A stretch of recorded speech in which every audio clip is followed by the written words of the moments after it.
নমস্কার বন্ধুরা, defence knowledge আপডেটসে আপনাদের স্বাগত। তো বন্ধুরা, এখন আপনারা স্ক্রিনে যে যুদ্ধ বিমানটিকে দেখতে পাচ্ছেন সেটি কোনো সাধারণ যুদ্ধ বিমান নয়। এটি একটি স্টেলথ যুদ্ধ বিমান যা নির্মাণ করেছে তুর্কি। আর তুর্কি না শুধু এই যুদ্ধ বিমানকে তৈরি করেছে, বরং এই যুদ্ধ বিমানের সফল পরীক্ষাও করেছে।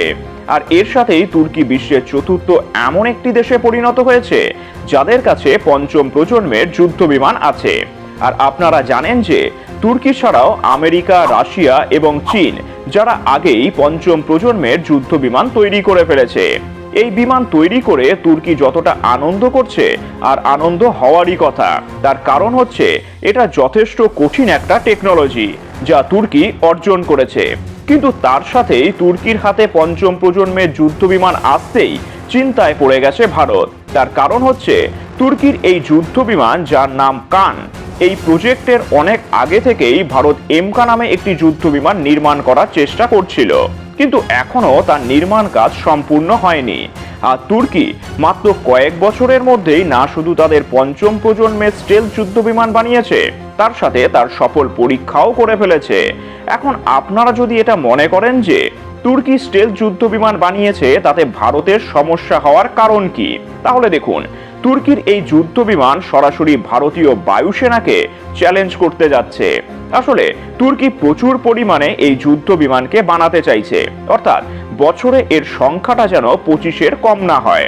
আর আপনারা সবাই জানেন যে তুর্কির অর্থনৈতিক অবস্থা এতটাও ভালো নয় যে তারা এই লক্ষ্য পূরণ করতে পারে।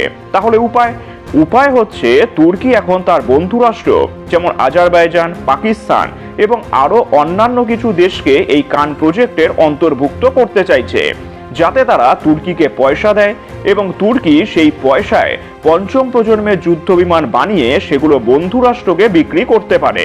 আর তাতে করে তুর্কির ডবল লাভ হবে, কারণ পাকিস্তানের অর্থনীতি যত খারাপই হোক না কেন, তাদের সেনা যখনই জানতে পারবে যে পঞ্চম প্রজন্মের যুদ্ধ বিমান তাদের হাতে আসতে চলেছে, তারা নিজের দেশের জনগণকে লুট করেও তুর্কিকে পয়সা পাঠাবে।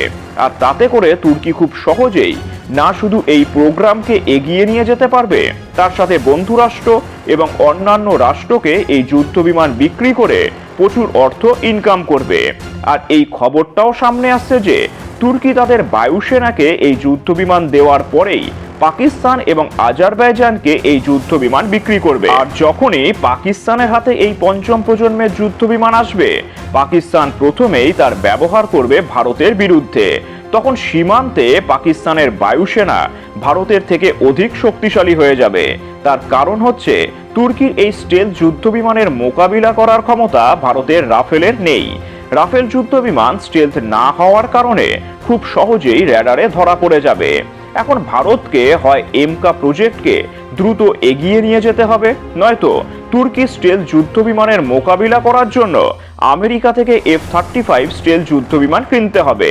এখন আপনারাই আমাকে নিচে কমেন্ট করে জানান, এমন পরিস্থিতিতে ভারতের কি করা উচিত।